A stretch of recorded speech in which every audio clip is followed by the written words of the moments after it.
প্রধানমন্ত্রী জননেত্রী শেখ হাসিনাকে সসম্মানে বাংলাদেশে ফিরে এনে তাকে আবার পুনরায় বাংলাদেশের প্রধানমন্ত্রী নির্বাচিত করা হোক। বঙ্গবন্ধু শেখ মুজিবুর রহমান তার ভাস্কর্যের উপর অপমান আর সহ্য করার মতো নয়।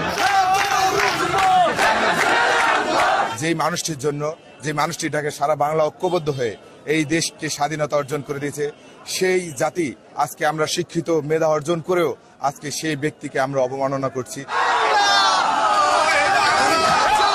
প্রিয় সংগ্রামী সাথীরা, এই বাংলাদেশ আওয়ামী লীগ দীর্ঘদিনে এই পর্যন্ত এসেছে ৫২ থেকে ৬৬, ৭৯, ৭০ এবং ৭১ দেশ স্বাধীনতার পক্ষ থেকে এই পর্যন্ত